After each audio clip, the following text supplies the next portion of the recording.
Welcome to Headlocks, Heels, and Havoc, the wildest mixed tag team in podcasting where the kayfabe drops and the chaos takes over.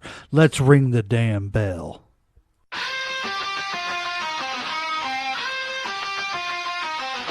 Headlock tight, heels on the prowl, dropping elbows, hearing growl, feel the foul. No script here, just real, no bluff. Kayfabe crack, now the dirt gets rough. Headlocks, heels, havoc in the zone. Stepping in the ring, chaos at your home. No filters, no mask, just raw bare tone. Wrestling unscripted, we on the throne. Title belts, mic checks, crowd going crazy. Drop truth bombs, leaving lines feeling hazy. Beyond the kayfabe, past the charade, where legends are born and stories get made. Headlock, stop it, who's hitting the mat? Welcome to the havoc where the real talk's at. Tune in, step through, leave the fake at the door. Headlocks, heels, havoc, now hear the roar.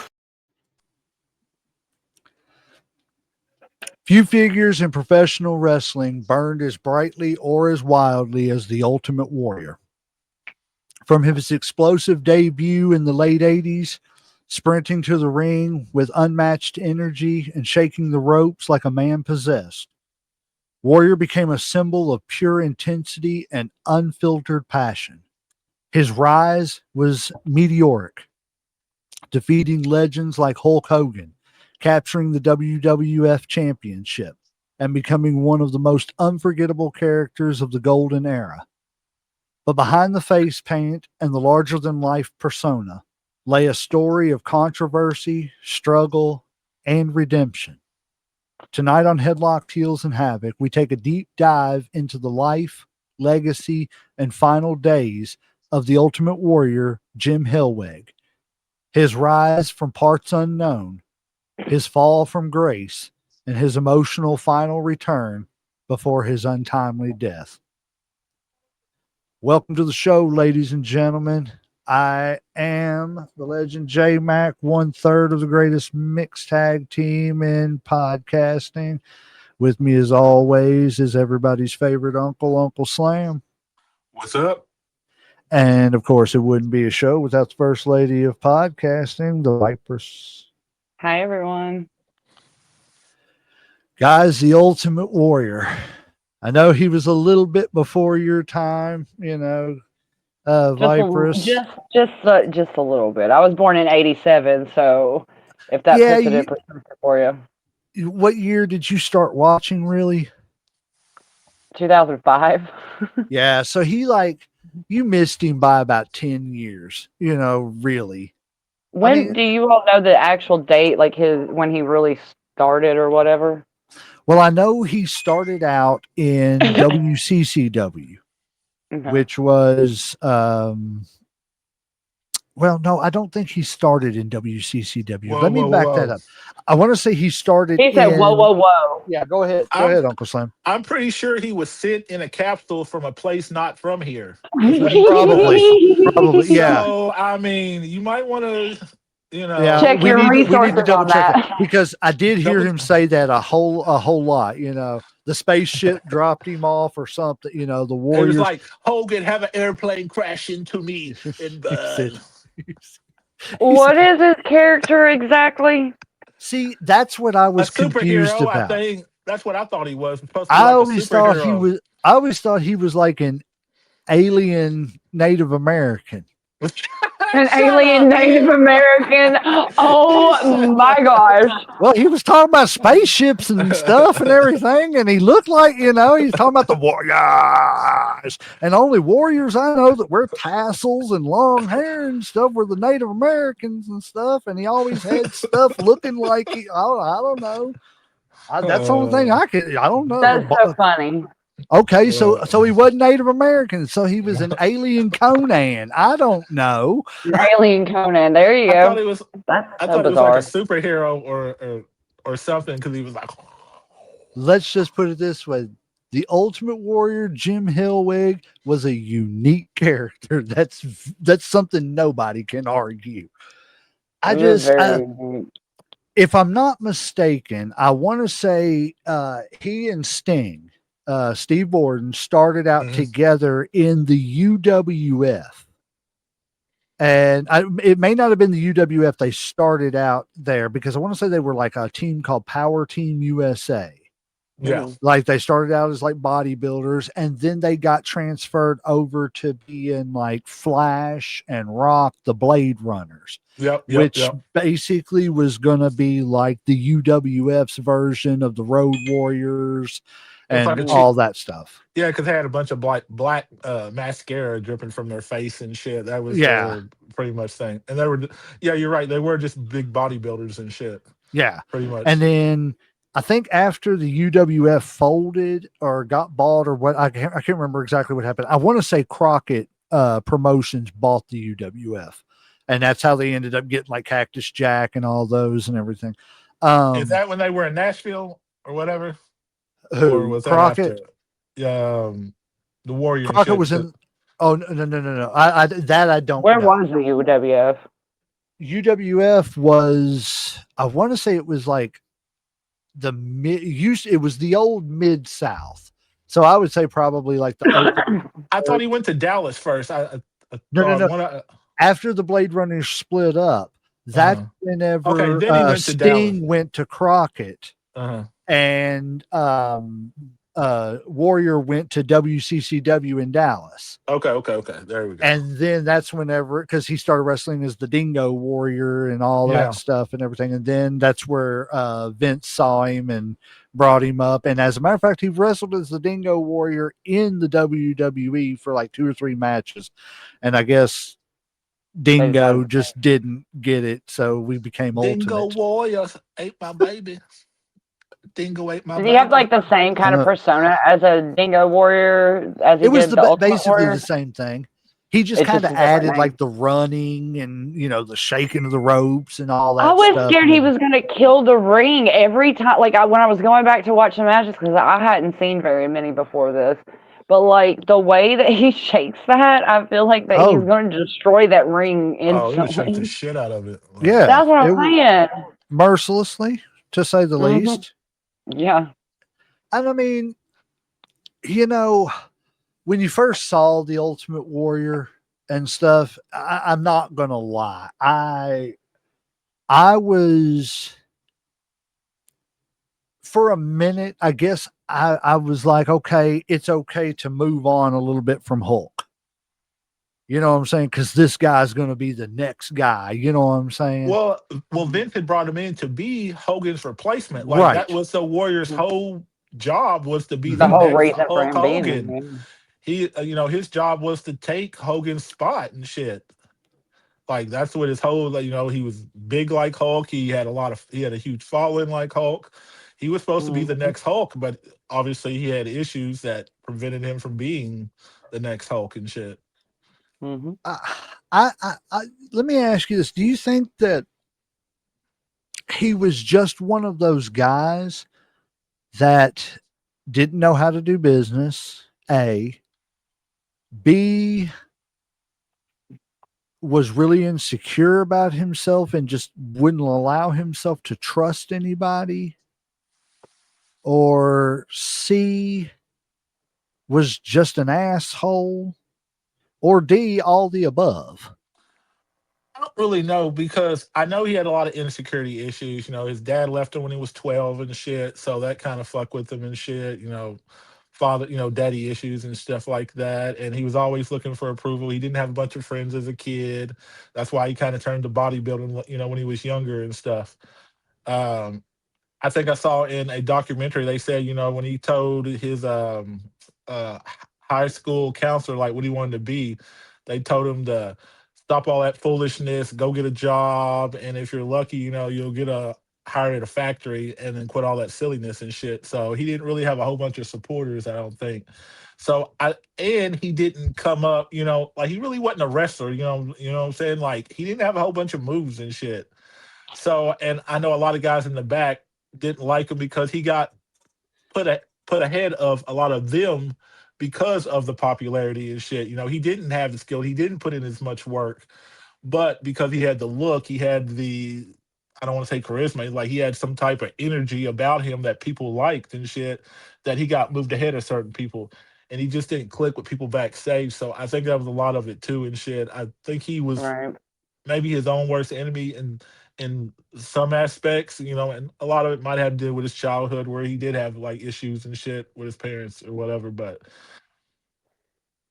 To it's be kind of hard to say, honestly. right. It could be D. Like honestly, it could be a combination and shit. Because once you hit a certain point, in your popularity, you probably become a certain of a dick and shit. And So I think him being an asshole probably stemmed from, like everybody said, he started believing his own hype yeah. too much. You know what I'm saying? Not that he shouldn't believe his own hype because he was very popular, Well, but you he should just be believed it confident in too yourself. much. Yes. To be number one, like you have to believe that you are the best, or else it's not going to work. You can't believe, well, I'm number two or I'm one of the top three. No, you have to say I am the best to be the Right. best and shit. Like you can't have self doubt. So I think being kind of cocky or kind of an asshole, a little bit It's kind of part comes of it. with it. You know what I'm saying? Like especially in a profession like that when it comes to wrestling or whatever, you kind of have to be self-assured, or you have to, or confidence can sometimes come off as being arrogant or being an asshole. Right. Like some people, like if they don't like your comment, they go, well, he's so cocky and shit. And it might be because I am confident or I am sure of myself. I don't think that Right. was actually the case with the Warrior. I think that he just had a lot of trust issues. He didn't have a whole bunch of friends in the locker room. So I Why think he was that? trusted. Like I kept seeing like his downfall and stuff, but like literally the only thing I could really find about it is like there was a couple of like racial comments or something. But I couldn't even find what that was about. If you want a good, well, I won't say a good documentary, if you want a documentary to watch, because it was a slander documentary at the I know time. exactly what you're talking about, the self-destruction. Yeah, the self-destruction of the Ultimate Warrior. And that's Okay, so I found that and I looked it up to try to find it to actually watch it. You can't watch it anywhere except for you have to buy the DVD. And who has a DVD player anymore? Nobody, but But I've I got the did. DVD. Do you I've got really? I've got the DVD. Yes, I do. The Oh Damn wow. self-destruction it, of the I wish Ultimate I would Warrior. have asked you because I was wanting to watch it so bad and Yeah. I could not figure out how to watch it at You have a all. PlayStation or anything? I have a computer. A computer will I play have it. an Xbox. I have an Xbox. I forgot about Xbox, that. as long as it's got a disc tray, it should play it. But yeah, I Yeah, it don't care if you does. borrow it sometime. Yeah, it's Oh okay. yeah. Like I said, it was definitely a slander piece, but Okay. it if you don't pay attention to too much of the slander and understand that a lot of it, even though it was slander, was true. See, that's what I was going to say. I think there is some criticism, but I think it's fucked up that they did a video basically getting all the people that said shit Hated him. about him, yeah, hating on him, and then put it on a DVD or a disc and shit. Because to me, that's kind of unheard of. I mean, Vince really must have disliked him or was pissed off at him or some shit to actually allow a whole DVD made to basically shit on somebody. And going back to what you were saying, and also building off of what we're talking about right now with people shitting on him, it was understandable why people in the locker room were mad, because these are people who had put in a whole career and didn't have the opportunities. Like, I'm going to be honest with you, and I think we done an episode on people who should have been world champion that never were. Yeah. And I'm going to add somebody to that list right here, right now. Tito Santana. I was getting ready to say, I know that he Tito was a Santana wrestler. was probably, in my opinion, and maybe not in ring, but overall, he was never a bad guy. He was always a good guy, but he was never given that big push, even as an intercontinental champion. Even though he was an intercontinental champion, he kind of lost it. And then it was like, let's give him a tag team title and then just kind of keep him happy for the rest of his career. He was a mid-carder and he never got Yeah, and he should have been a mid-carder because he could go with somebody like Shawn. Oh, he could go oh, with yeah. somebody like, Rick Martel and Perfect and all them people who were at that mid-card level. He should have been fighting all the time for the Intercontinental title. I think he should have had at least one run. But going back to, what I was saying is, I understand why people like that got mad. You know what I'm saying? That this guy's getting pushed and everything. And it's like Bobby Heenan said. He said he was a guy that walked out of a gym because he was a bodybuilder. He walked out of a gym with a can of tuna in his hand. And it's funny, with a can of tuna in his hand, saw a WWE truck go by and said, "Hey, I think I'm going to be a professional wrestler." And yes, it's funny the way that, you know, Bobby delivers it and everything, because Bobby's just funny. But, you know, there's a lot of truth to it too, because he didn't put a lot of time into learning the art. And he did hurt a lot of people. Well, like you can look at his matches and shit. I mean, Yeah. there really Sloppy. was no wrestling to it. Clotheslines. I mean, like, okay, the famous honky tonk match, you know, or whatever. SummerSlam. Yeah, SummerSlam. Ran down to the ring in 30 seconds and shit or less and shit and beat the man. Mm-hmm. You know, shook, hit him with a couple Honky Tonk Man, didn't he hold the title for like an extremely long time, or the Intercontinental title for an extremely long time at that period of time? Yes, and I feel like that was shitting all over the Honky Tonk Man. I was going to say, I feel the same way. He was the longest reigning Intercontinental Champion of all time. I understand that you're trying to build the Ultimate Warrior, but did you have to do it in 30 seconds? He can't wrestle. You could have put him in a wrestling match, though. I see what you're saying. I do see what you're saying, especially at that time. Try to be a technical match with the Warrior. I mean, come on, man. That would have been terrible. Ain't possible. Honky Tonk Man would have said, "Jimmy, just give me a guitar. I'm hitting him in the head." My goodness. Like, if you look at most of the Warriors matches, man, there's not really anything technical about them. It's like you said, it's a whole lot of clotheslining, some hulking up, some punches, some slaps, some chops, maybe a power slam or in a press. That's it. And I'm sorry, you guys, but that stuff looked so fake when I was going back and watching these matches. It was just so hard to watch. It was just like there was one that he was facing somebody and they had a chain. I can't even remember the dude's name. Oh, Hercules or something like that. Yeah, Hercules. And he had this chain and like they was like playing tug of war and the chain broke. Like, come on now. Yeah.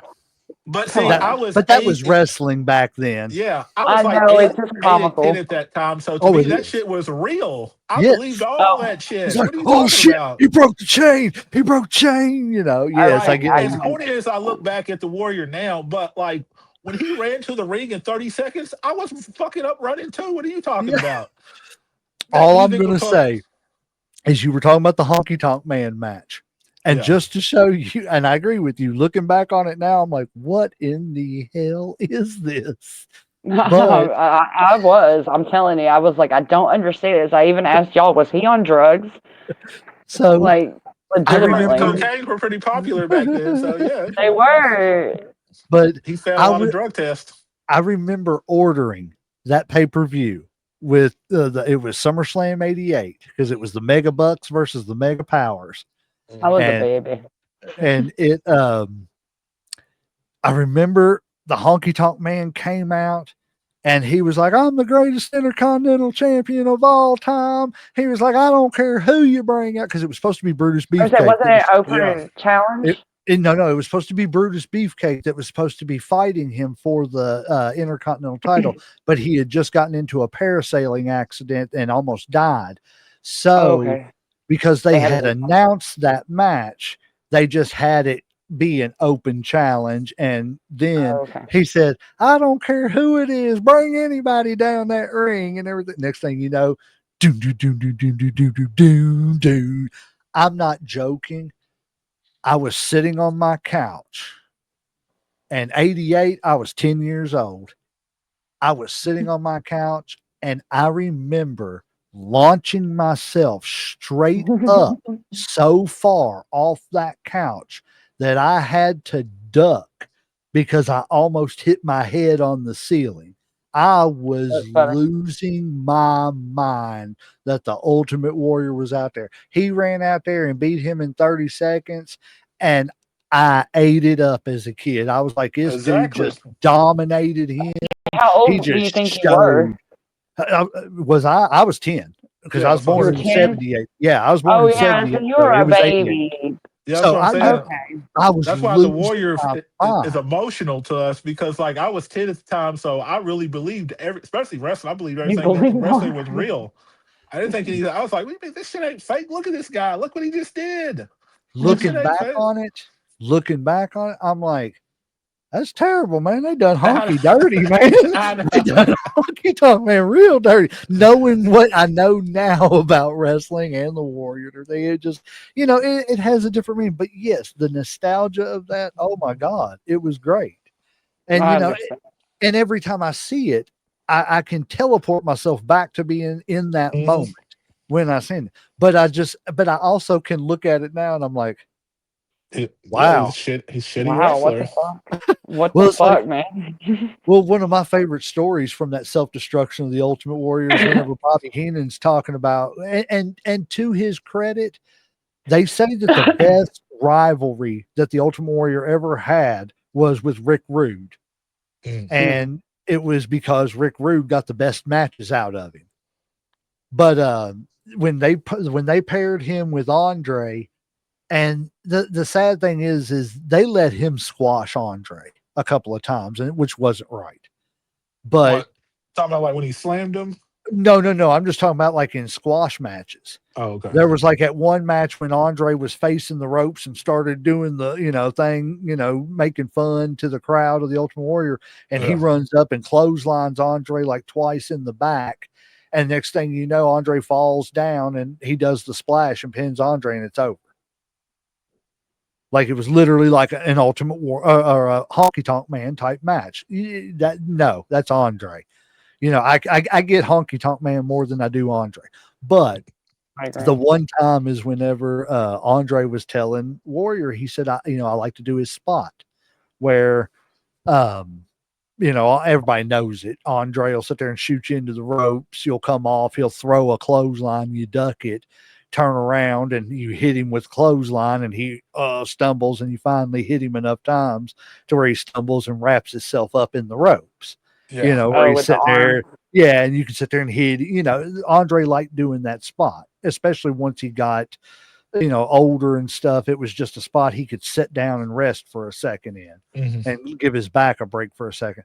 But he Okay. said first time he did it with the Ultimate Warrior, he said he sat there and ducked it and he couldn't get turned around quick enough. And Ultimate Warrior was right there, 450 miles an hour. Boom. Hit him. Bobby Heenan said he heard Andre go, he said, something's going to happen. He said the next night they did it, 550 miles an hour. Boom. Next night, 650.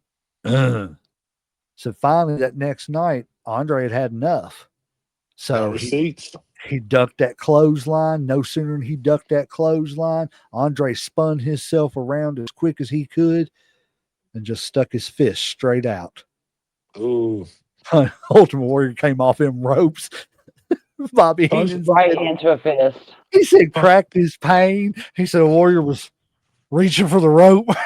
And everything. He said next night they did it. He didn't fuck up. Boop.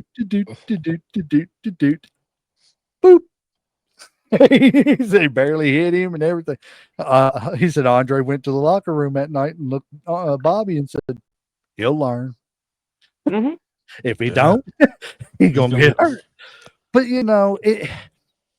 getting away from just the in-ring stuff too, it was, as a kid, like we were saying, we watched his interviews and everything, and it was so sporadic and crazy. And like I said, I didn't know if he was an Indian warrior, a barbarian, spaceman, alien, or what. I don't know. But it was just like, as a kid, you're listening to it and you're like, this is getting me hyped, Yeah. And I think it's because we didn't really understand how to comprehend some of the things he was saying. But then once they were bizarre. Well, I mean, I remember one where he's talking about preparing for a match, and he's like, how must I prepare, you ask me? Must I go to Africa and run with the rhino? It's stuff like that. Stuff like that. He said, should I lay on the lawn and let them run over me with lawnmowers? I'm like, Yeah, sure. what? I'm like, no, that's a terrible idea. That's called death. Just what? Who says this is how I'm going to train? Is to let Well, he is a superhero alien I'm sorry. person. I mean, Indian, Native American. Sorry. Anything's possible. The Rocky training video would have ended really quick if lawnmowers were involved. I'm just saying. But it's like, it got so bizarre. He would stand not facing the camera and say exit stage, like do the Snagglepuss, the old Hanna-Barbera cartoon, exit stage left. He would sit there and not face the camera and say exit stage left and stick his right arm out. Oh, Lord. And they filmed it and kept it. I didn't get it. It was some of the funniest shit in the world. And like you said, I wish to God we had some of them and could play some of them, because they're some of the greatest but most incoherent.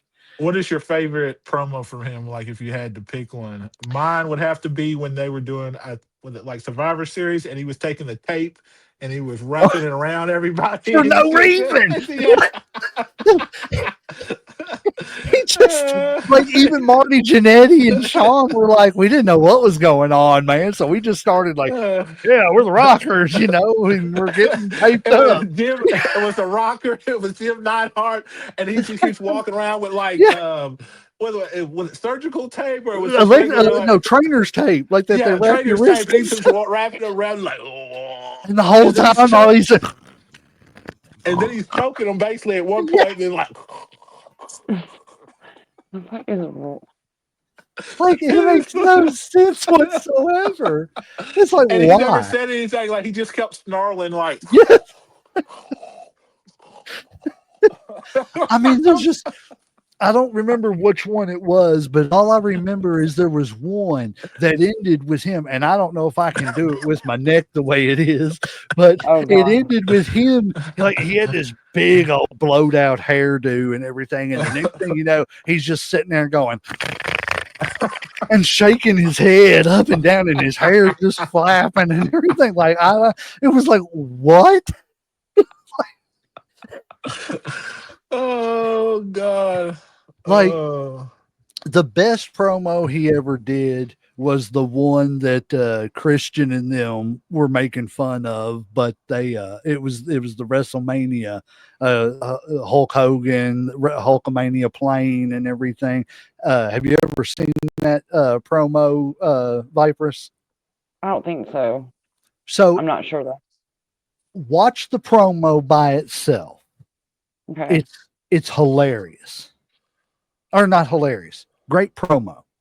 Probably the best one he ever delivered, because he talks about how, like, the plane that is Hulkamania, he's gonna at WrestleMania 5, he's going to break into the cockpit. Yeah, crash the plane. And he's going to take the pilot, and like, he's going to convert him to a warrior and take him to parts unknown and all this other stuff, which wasn't it, for what he was saying and how it was coherent. It wasn't bad, but then he starts saying that he's going to assume the controls of Hulkamania, the plane. Is this like a dick joke? No. It was just so he said he was going to take the controls of the plane and put it into a nosedive. And he was going to crash Hulkamania into the ground, and he was going to end Hulkamania. It was symbolism, I guess. Yeah, it was. That's wild ass symbolism. But or like, you remember the one where it was him and the Macho Man, and the Macho had busted the scepter over his head and shit, and he told him he was claiming there was a piece still stuck in it, and that if the Macho wanted it, he had to beat him to get it back. Oh, yes. A piece of the scepter? Yes. Yeah. Because it used to be King of the Ring, they would give you a scepter and stuff, and he busted the Ultimate Warrior over the head. When he became the Macho King. Yeah, and he's like, I have a piece with a scepter in my head. If you want it, you have to come defeat me to get it back. Now, when you watch... That's so weird. It is. It was some bizarre stuff. But like when you watch that WrestleMania promo about the Hulkamania and everything, it's a really good promo. Like I said, probably the best one he ever delivered and the most coherent one he ever delivered. But Right. then go back and watch Christian and I think it's Chris Jericho talk about the promo in that destruction of the Ultimate Warrior, self-destruction of the Ultimate Warrior, because the way they describe it will have you rolling on the ground, especially Christian's facial features and what he does. It's absolutely hilarious the way they describe the promo. It's great. Yeah, I'm writing that down so I can go back and watch that. Like I said, it was the best one he ever done, but that's not saying much because just like Ric Flair said, if he ever said anything or I did a promo that was ever, something of significance, he said, I don't remember it. That's terrible. I mean, it was just the That's truth. so and bad. it is. It was I mean, bad. I But understand that it's the truth, but damn, people are harsh. Oh God. but it played into him and him believing his Yeah. own hype and everything. JR even said, the Warriors promos really needed to be subtitled so you could I agree with that. so the simple man could understand what it was he was talking about and everything. In his alien language. But He don't even understand what he was talking about. Hell. what Bobby Heenan say? He said he'd rant and rave and talk to the stars. But yeah, I mean, he definitely had an impact on pop culture for a minute. Yeah, he was a Slim Jim commercial I seen. Yeah, I mean, Was he in Slim Jim before Macho Man? Possibly. He may have been. Maybe at the same time. It would have to be, right? I think he was after, wasn't he? I don't know. I seen the commercial this morning, but it just seemed like it was like there's this gray area between that Did time. the Ultimate Warrior or Macho Man start the sponsorship with Slim Jim first? It's probably the Ultimate Warrior, and they just moved on to Macho Man. You are correct. The Ultimate Warrior was the first to start the Slim Jim sponsorship with the WWF, but Macho Man Randy Savage quickly replaced him and made the snap into a Slim Jim tagline iconic. Did they say why? Let's see. The Warrior was the initial spokesperson for the Slim Jim WWF partnership, but the campaign did not perform as well under him. Yeah, the commercial wasn't as great as the Macho Man's were, but it was kind of, I don't know. It wasn't as flashy as it should have been, I think. And see, that was around the time that things really got rocky between Vince and the Warrior too, was because what happened between them? So basically Vince he had advertised Hulk Hogan and the Ultimate Warrior versus Sergeant Slaughter, Colonel Mustafa, and General Adnan, which Colonel Mustafa was just the Iron Sheik. Yeah. And it was during the whole Iraq war while Sergeant Slaughter was doing the Iraqi sympathizer thing. So he had advertised that for, I believe it was SummerSlam. And the day of the pay-per-view, at some point in time, there's been conflicting reports that I've read. Some say it was just before he went out. Some say it was like an hour or two before. But that's really kind of who cares because it's semantics, because at the end of the day, he went to Vince and told Vince, and I believe, if I'm not mistaken, the sum was $750,000. But he told him, if you don't give me $750,000, I'm not going out there today. I thought it was like $500,000. I thought it was 500,000. Well, let's find that out. Wait a minute. What year was this, or around what year? Warrior hold Vince McMahon hostage for at SummerSlam 1991. That's a lot of money for that time period too. Okay. That's aggressive. So it said Warriors contract disputes was resolved a few weeks before the event, with McMahon agreeing to pay him $550,000, which was the Okay. same rate as Hulk Hogan for the pay-per-view events. Okay. The dispute Warrior demanded a $500,000 payout and equal pay to Hulk Hogan, threatening to no-show events. The resolution, McMahon agreed to the terms as a letter in a letter dated July 10th, 1991, 6 weeks before SummerSlam. The firing. According to some reports, McMahon fired Warrior after the event, following a confrontation about not honoring the pay per view deal, although the earlier agreement was for a pay per view rate, not a general overall rate. So there was some kind of a money It was dispute. money basis is what it came Yes. down to, and the Warrior He basically didn't was get like, paid what he thought he was worth. yeah, Right. and because he wanted Hogan money and shit, and Vince was like, you don't get you're He not getting wasn't Hogan on money. Hogan's level, right? Well, he was supposed to replace him, but I think he just rubbed him the wrong way and shit. As far, and then Vince took that shit personal because Vince's big thing Right. is if he promised something, then he's going to deliver it. And I, Right. like he even wrote a letter, because Warrior wrote a letter asking for this money and certain things and shit. And then Vince wrote Hmm. another letter back to him that actually was kind of personal. Was like, you're not as big as Hogan. You'll never be as big as Hogan. Hogan's a better wrestler. Hogan basically No way. got really personal and gave yeah. it to him, and then was like, "You're fired." No, no, no. Oh, what a dick. He actually like suspended him for 90 days, and then I think he fired him or something shit like that. But Oh, yeah, what a dick. like it got really personal. But like I said, he tried to hold Vince up at the last minute. 3 hours before a Yeah. pay per view. That's a lot. And and that's the main event. So Which, I mean, I get that, but like to send an entire letter saying this, that, and the other, like you're not it as hit him good hard as because Hawk. he was sensitive about that shit. Vince Yeah, he was always already sensitive about it. Let's just like touch and a the and a button on lot of that. people feel like Vince. Well, they look at Vince like almost like a father figure, even though he's only got one son, which is Shane. But a lot of people say that Vince is like a Yep. father, and where he didn't have a I've heard it a father, lot. I think that kind of played into something because I don't know. Vince certainly he has that effect on people where I don't want to say he sons them and shit, but he kind of does in a way. We're talking about grown ass men that are like, I felt like Vince was almost like my father. I felt like he was like this, Well, and I think in a way, I think the Warrior did too a little bit. didn't Ultimate's dad actually leave him at like 10 or 12 years old, I Mm-hmm. think? Mm-hmm. I think I read or heard.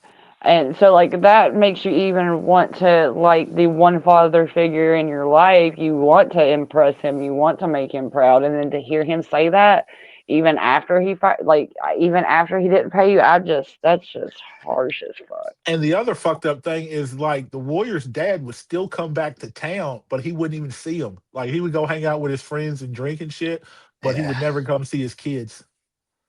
And see, the other And like thing he would about see his that dad. too, Go ahead. I was going to say the other thing about that too, going back to the wrestling part of it, is I think, and this is just my opinion, I don't know this from any sources or anything like that, but I honestly and truthfully think had that incident not happened, that given just a little bit more time, because Hogan was really trying to wind down. If you noticed, and I even noticed it watching some highlights and stuff, Hogan was doing a lot of tag team stuff. You know what I'm saying? To where he didn't have to be in the ring a whole lot. He was doing tag team stuff with the Warrior, stuff like that, Brutus Beefcake and stuff towards the end run there in the WWE, that first run. He did a lot of that. And even when he came back, he did the tag team stuff with Edge and stuff, and Shawn Michaels and stuff, even though that turned into a rivalry, but it was a one-off, you know what I'm saying? Leading up to it, it was a tag team. It was stuff that kind of like, I think if Warrior would have just played his cards right, I think within a year he may have been just making Hogan money. Yeah, because he would have been the big star and shit. Yeah. But I think he it's kind of like we just said, like he was believing too much of his own hype. Jumped the gun. Yeah, you know what I'm saying? And I don't know if there was people in his ear telling me, hey man, you should be getting Hogan type money, like you're just as big, even though I think, like I said, he was just a little too greedy. He jumped the Mhm. gun. If he, like you said, if he played his cards right, he would have been in that spot getting that money that he should have been getting. I wonder if too his conflict with a few of the guys in the locker room maybe played into him being like, I'm paranoid. I got to get what I got to get now because could be. everybody's going to turn on me instead of just learning how to wrestle and doing things the right way. I mean, I can't think. Stone Cold, yes. The What do you mean, Stone Rock, Cold? Yes. The Rock Mhm. to a degree. Hold on, I'll tell you. Stone Cold, yes. The Rock to a degree, but other than that, I can't think of another superstar that could have gotten to Hogan's status other than the Warrior had he played his cards completely right. Yes. Even as limited as he was in the ring, if he would have just played the behind the scenes stuff right, he could have been Hogan-esque, Stone Well, Cold, I Rock.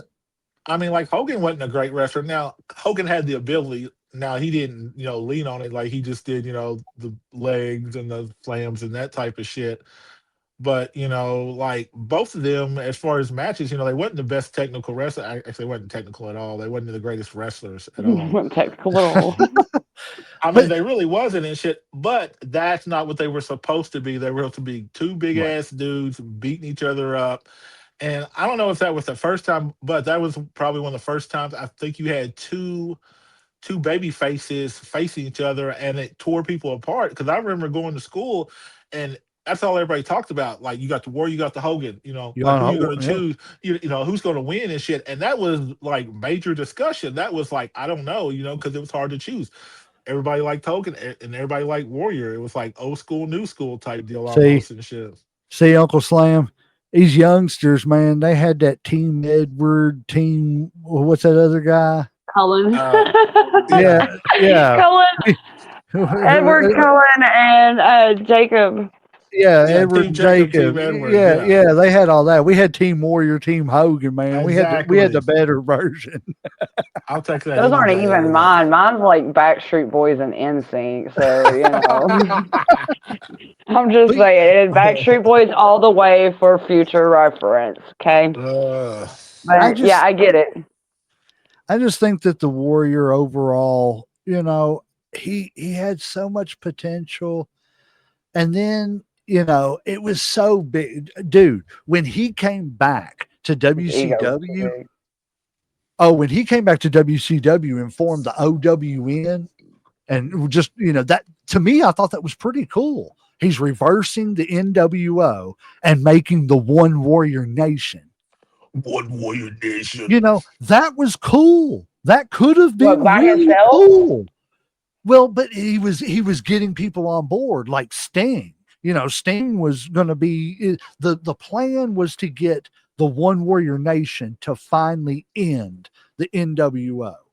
And like people like Sting, the Macho Man, you know what I'm saying? All these people, because Warrior and Macho had their connections with the what was it? The tag team they had. I can't remember what they called it, but so they had a connection. Sting and Ultimate Warrior had their connection being tag team partners years before, Mhm. and I think they were going to I think the plan was to bring in like DDP and a couple other guys, just to have like a little 5-man group to just bust up the NWO. And then the Warrior came in and like his very first promo in the ring, he stood in the ring for 17 minutes cutting a promo and just ranted and raved. Nobody Oh, knew what the hell he was talking about. Like you could hear Bischoff going, cut him off, cut him off. They skipped 2 commercial breaks Oh God, because that's this money. man, yes, he said, man, he Bischoff said, I knew right then this was going to be a one-off and we cannot do this. And like, it was crazy. Davey Boy Smith when the British Bulldog, when he came to WCW, he got a bad staph infection because of getting hurt on one of the trap doors that they were using for the Warriors entrance and everything. Like, it was just, it just goes to show you the shit that WCW was doing. They had something right there. You know what I'm saying? And instead of somebody getting a hold of that man before they went out there and said, look, you got to get it in X amount of time. If you do, next week we'll give you more time. You know what I'm saying? But it's just got to deliver. It's got to hit. It's got to be quick, and just put the fear in Hogan and leave him sitting there with his jaw dropping and walk away. But no, he walks down to the ring. He's talking for it was, yeah. What the fuck were you talking about for 17 minutes though? God, it I seems don't so That's who the could talk for point. 17 minutes? Yeah, That's exactly. the point. That's a long Nobody ass knew. time. You go back and listen to it. We were the competitors once in a once mighty destined feud that I was victorious in. Well, no shit. That's the whole point for the match. We get it. We know why you're here. Don't talk about why you're here from 15 years ago. Talk about tonight. You know, tell us why the Warrior Nation is going to end the NWO. You know what I'm saying? Something better. Stop talking about 15 years ago. We get it. We know the history. That's why we're all screaming at the top of our lungs, because you're here. Right. Well, I don't think he ever evolved and shit. You know, some people learn to change and adapt. I don't think Yes. he did. Like, I don't think that was. Now, I know outside of his, wrestling, like he changed and did different shit. He was a speaker for a little bit. You know, he did art and stuff like that. But as far as his wrestling persona, he just was kind of stuck. I always kind of looked at the Warrior as kind of like a semi-mystical character, kind of like not fully mystical like the Undertaker or Mankind or something like that, but he was kind of teetering on that border. You know what I'm saying? He was Hulk Hogan with the mystical little bit. You know what I'm saying? The little sprinkle of it, with, instead of hulking up from just being, I'm hulking up like the Incredible Hulk. I guess that was kind of mystical too, because that's where he took it from. But with the Warrior, it was kind of, it felt a little bit mystical because he was getting the power of the Warrior. You know what I mean? Yeah. So there was a little mystical element to it. I thought you were going to say he was like Hogan, but with tassels on and shit. Well, I mean, that's what I felt like. He wants to be great like Hogan without. I just didn't want to say it without sounding rude. But no, that's basically what it was. And it was just kind of, like I said, sprinkled with a little mystical. But like you said, the Undertaker, Mankind, and all them, even Bray Wyatt, they learned how to evolve that. You know what I'm saying? Right. He never did. He was a one-trick pony, and he never learned how to. But I think part of that was where he just never really learned to wrestle and shit. Like, yes. I think if he had learned to wrestle, then he could have changed shit up and could have done more. But where he was just one note, he's kind of like a Goldberg. I think they, brought him in, think he was going to be one thing, turned out to be another. Except for Goldberg knew when to shut the fuck up. I mean, actually, Goldberg just never said shit hardly. Every once in a while, he might talk. I think. Question. Yes. Yeah. Do you all think that he thought he was good in the ring? Yes. Yes. Hell yeah. Like, he believed his own hype that much? Oh, I think he believed his own hype in everything he did. I believe he. Yeah, because I kept hearing interviews where people were saying that, like, he believed that he was the Ultimate Warrior outside the ring. He legally changed his name to the Ultimate Warrior. Oh, no. No way. Yes, no he is not. Yes, that's why I didn't know that. Warrior. Like, but see, his name's a Warrior. Yeah, I thought it was just a nickname. I didn't know that was real. His wife's legal name is Dana Warrior. Yeah. She is in the WWE. Freaking way. Yes. Swear to God. Yes. But the reason I did not know that. I thought it was just a, like, stage type name. Yeah, like a running joke. The reason he did it was because of the fact that Vince owned the name of the Ultimate Warrior. So he Maybe went that's why he dropped Ultimate. probably just to Because save Ultimate Warrior is one thing, but Well- Warrior is another. his his legal name was Ultimate Warrior. It's still crazy to me, though. Yes. So, but That's you wild. might be right. Just to save any legal litigation, he probably just started appearing as the Warrior, so that way, even though he was going by his legal name, he was He painted still didn't up. have to pay. You know what I'm Yeah, saying? like Because have the any ties Ultimate to Warrior was Vince. painted up, but so is the Warrior. but You know what I'm differently, saying? isn't it?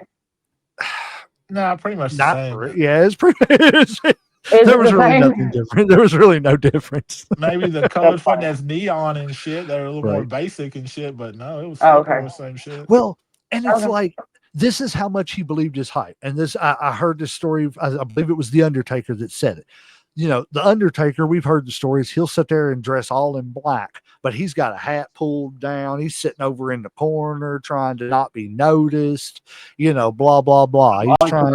open, ears. Right. Yeah. He said the Warrior would walk through the airport with a blue jean denim jacket that was like one of those a duster, like the ranchers wear and Yeah. stuff and Oh, yeah. everything.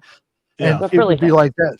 Yeah, it's like them big long trench coat dusters and everything. But it would be denim, and he would have it airbrushed with Warrior everywhere and big pictures of himself on the back. That's how much he believed his hype. But then he would get pissed off when people would walk up to him in the airport and ask for an autograph.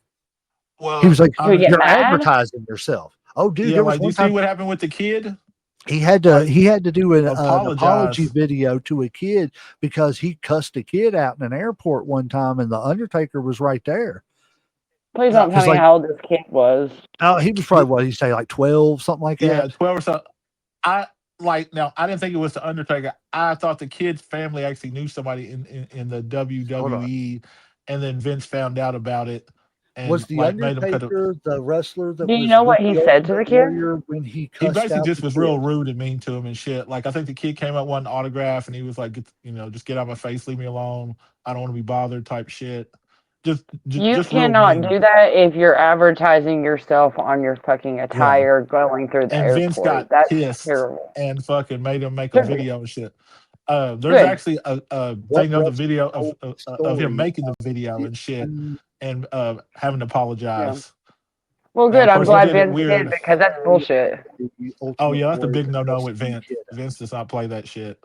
Especially with children. A 12-year-old, around 12 years old, that's a baby.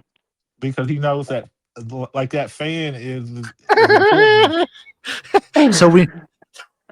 So I know it wasn't the Undertaker that told the story. Who was it? Who was it? The Ultimate Warrior.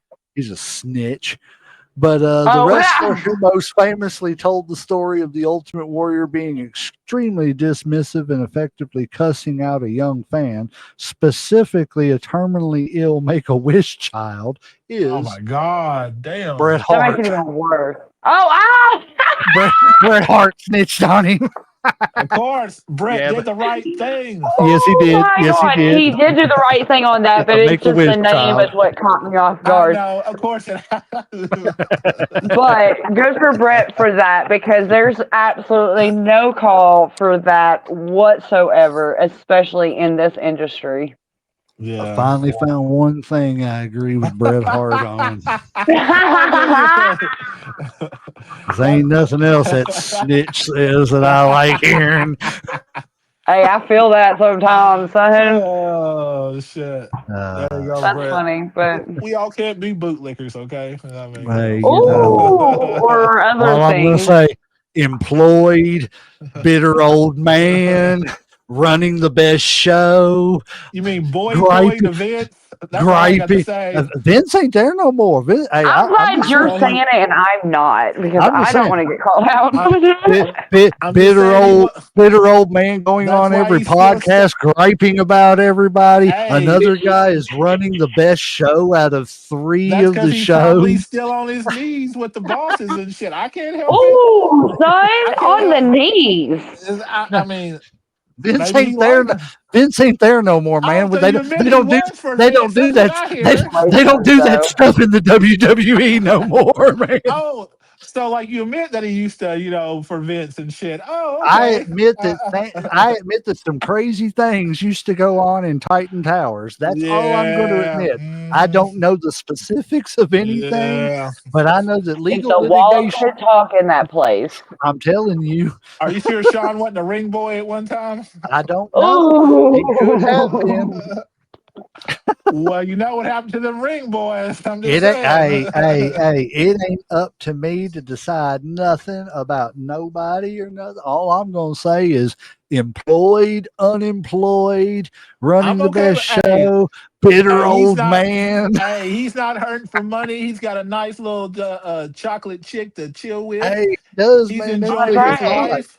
So I'm not I joking. forgot about that. Bret Hart's got him a nice looking young lady, man. It's yeah, his the wife. Xavier. I've Man, never he's seen a it, but I heard joke. about it. Yeah, so yeah, like I don't think he's bitter. Like I said, people keep asking the question and he answers honestly. Hey, like if you're gonna ask me something, let me be honest about it. Thinks It's he's just some that simple. kind of national hero in Canada. He is. Hold on. No, Talking about no, another he's a wrestler base. that believed his own hype. No, I'm just joking. Was true. I bet if you ask Canadians, they'd have something different to say. Bet. They'd have something to say, eh? That's hilarious. Hey, Got off on a Canadian rant. Oh, I found out. I didn't know it, man. I was listening to an interview with Marty Jannetty the other day, and he said the whole Heartbreak Kid persona and stuff came from Shawn Michaels' love of Elvis and Freddie Mercury. I can see that. I can see I how was it'd be a with cross Really? between that. because the Heartbreak Kid was the Heartbreak Hotel, Right. and he took that and then put it with the kid, and he just built it off of Elvis. Because if you remember when Shawn, and not that we're getting off the Ultimate Warrior here too much, but if you remember whenever Shawn first started being a single star, at the end of his matches, they would say Shawn Michaels has left the building. Thank you and good night.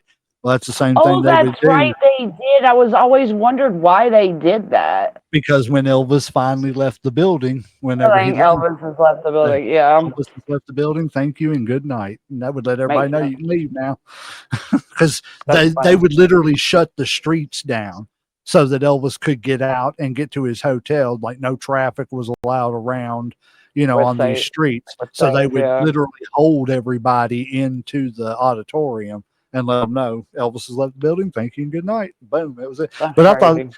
yeah.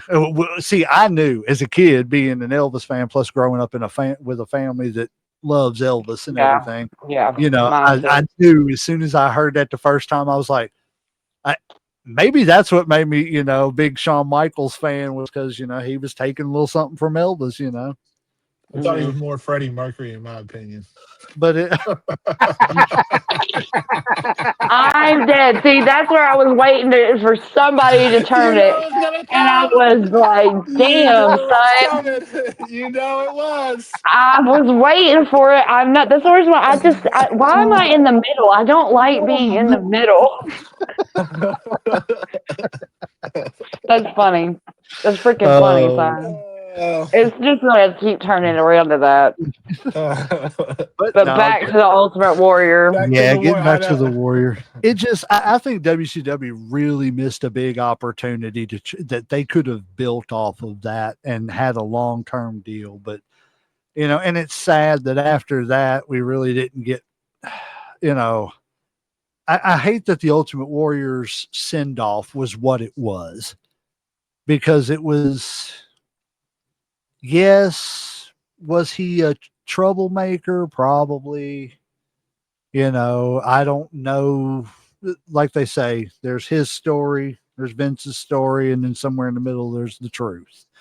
Mhm. So I mean, we, yes, there's a lot of witnesses to things that went on, but again, that's a witness's point of view. There's his story, and somewhere there's the truth. Mhm.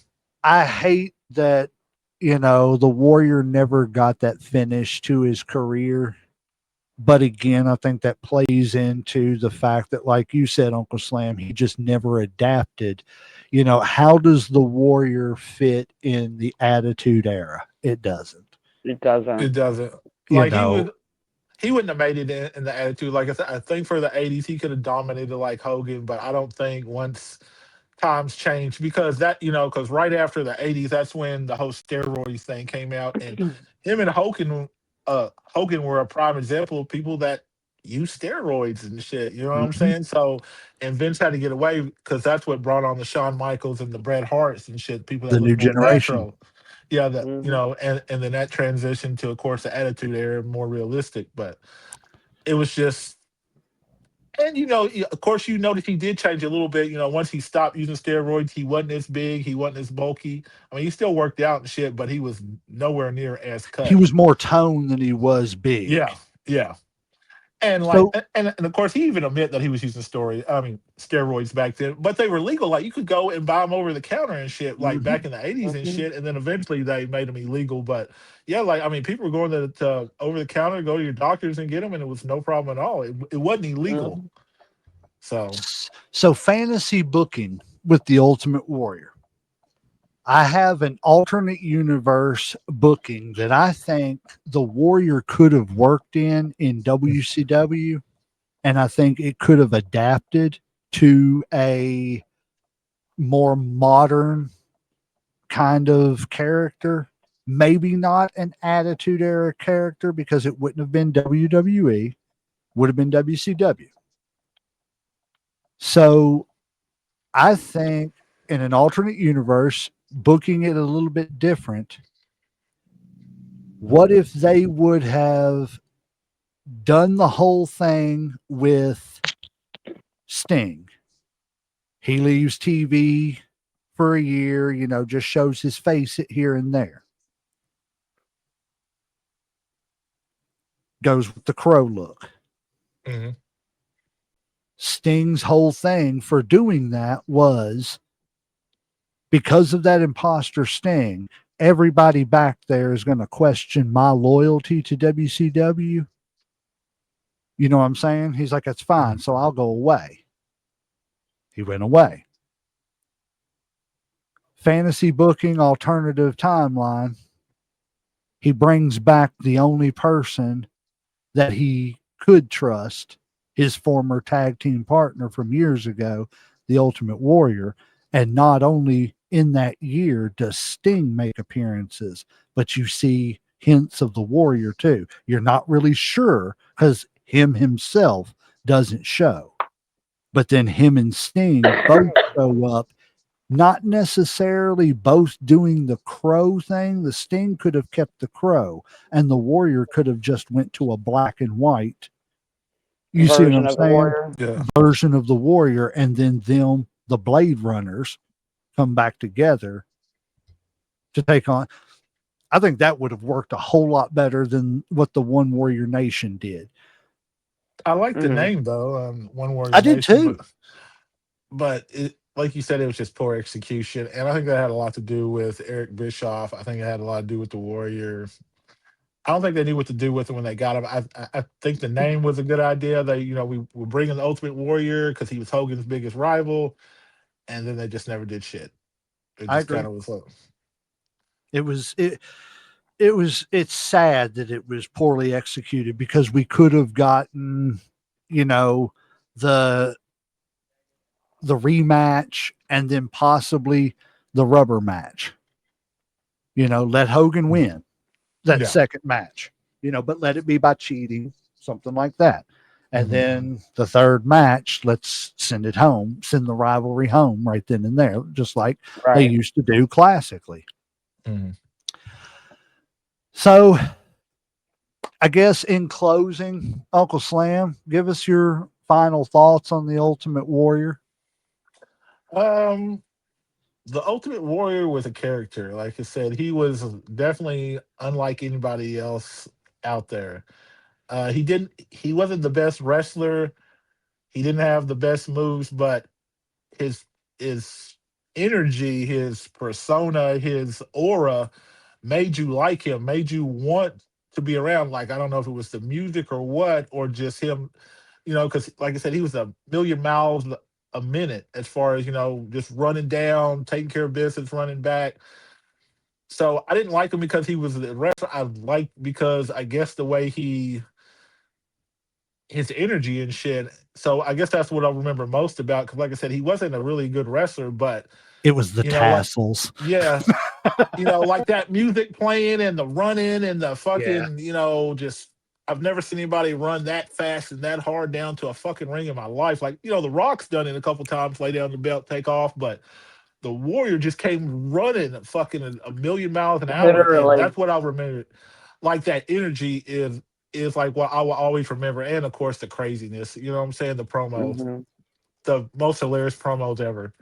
Besides The Rock or something, he was just, and it didn't make sense, So that's what I'll always take away. I'll remember the promos and I'll remember his energy, and I'm glad he's a Hall of Famer. Yeah, I'm glad he got his space, even though maybe he got in before some people that should have gotten in, but I'm glad he's there. He definitely, like I said, earlier, was a pop icon for a minute. So Viperous, I know you didn't live through much. You lived through it, but you didn't really watch I was it. a little bitty baby. Right. When he was even doing his second little stint in WWE and stuff, you were still not really a fan yet, you said. But what you know of the Ultimate Warrior, what is your final thought? It's just bizarre. Bizarre. She said, if I can put it into one word, it's bizarre. I don't know what really else to say about it. I literally had to ask you all beforehand if he was on cocaine or something. Yeah, everybody was. I didn't realize how I hear things about him all the time, like how great he was and this, that, and the other, and I'm just like, did y'all watch that? Like, I get it, it was good at the time, but have y'all ever went back to actually really watch what he did? You have to look at it from a 10-year-old perspective. Yes. See, and I get that. I get that. When you all explained that earlier, I was like, okay, so I get it, and I understand it from a 10-year-old's point of view. But now that you're all adults and you go back and watch it, I'm just this is so bizarre. Oh, it's terrible. Yeah, so bizarre. But so it makes it even funnier now than before because I took it serious then. Now I can look back and just laugh, like a good laugh. I cannot believe I actually believed this and believed the hype and was just as excited as anything else. But yeah, it's funny. It's bizarre. It would never work in this day and age. Yeah. That's all I got to say because I don't really know much to say about it. As far as my final thought on the Ultimate Warrior, I'm just going to say, how must I train, you ask me? Must I go to Africa and run with the rhinos? Must I lay on the lawn and let them run over me with lawnmowers? All I know is that the power of the warriors coursing through the veins of the Ultimate Warrior. And see, that's it, man. It just is it like warrior ancestors? I don't know. I don't know. I was thinking about that earlier. Are we talking from the ancestors, like warrior ancestors? I'm just trying to understand. I don't know if there's a planet with a bunch of just warrior people that are like sort of barbarian Native American type, dressing and stuff. Jupiter. And they wear paint and war paint all the time. I don't know because I don't know if he's from Earth. I don't know if he's from outer space. I know there's a bunch of energy that's coursing through the veins and there's spaceships and parts unknown. I don't even know where that is. I've never figured that out either. So, but the warrior was very out there. He was very energetic, very chaotic at times, very, if I'm being honest, untrained in the ring, but whatever it was he brought, it definitely caught on, and there were children everywhere who were hyped about the Ultimate Warrior, like you said, whether it was the face paint, whether it was the energy, the running to the ring, the just beating people up so quick. He was kind of the Goldberg of our generation. And it was like, Makes sense. It was. Makes 100% sense. it took over like crazy, just like Goldberg did, but it made no sense why. You know, it was just one of those iconic, weird, rare things that happen in wrestling. You know, It that just you just happened to work sometimes, out. yeah, it just worked for a little while. You know, unfortunately, him or creative, I don't know, or maybe both couldn't figure out a way to put it into the new lexicon of, you know, what was going on with the modern times or whatever. Right. But I just think it was lightning in a bottle that they caught. And, you know, once it was gone, it was just gone. And it was something that just needs to be appreciated for what it was, for the certain time it was. And then, you know, let the nostalgia be the nostalgia. Exactly. But before we get off here, I do want to talk about the night before the Ultimate Warrior passed away. I don't know if a lot of fans know this, new fans or anything. The Ultimate Warrior did semi, I guess, or fully, I don't know for sure, reconcile with the WWE. He got into the Hall of Fame. They put a special award into the Hall of Fame called the Warrior Award. It's a special wing in the Hall of Fame. So they obviously reconciled enough for things like that to happen. I believe Dana Warrior is or I don't know if she still is, but I think somehow she works with the WWE or used to. But the night before he passed away, he was on Monday Night Raw. And they gave him like one last promo to say goodbye. Yeah. It was a very So ominous. it was weird. It was a great promo. Probably one of the second. This one was probably the greatest promo he ever did, as Right. opposed to the Hogan promo. But this promo wasn't just a promo from the Ultimate Warrior. This was Jim Hellwig talking to his fans and finally Right. getting to reconcile and reconnect for one last time. Because if I'm not mistaken, less than 24 hours later, I want to say less than 12 hours later, the Ultimate Warrior Jim Hellwig passed away. This is his final words on Monday Night Raw, and we will leave the Ultimate Warriors this episode on these final words. Does anybody have anything else before I read this? Go ahead. All right. Go for it. He said, no WWE talent becomes a legend on their own. Every man's heart one day beats its final beat. His lungs breathe their final breath. And if what that man did in his life makes the blood pulse through the body of others and makes them bleed deeper and something larger than life, then his essence, his spirit will be immortalized by the storytellers, by the loyalty, by the memory of those who honor him and make the running the man did live forever. You are the legend makers of the Ultimate Warrior. In the back, I see many potential legends, some of them with warrior spirits, and you will do the same for them. You will decide if they lived with the passion and the intensity. So much so that you will tell your stories and you will make them legends as well. Ultimate Warrior fans, the spirit of the Ultimate Warrior will run forever.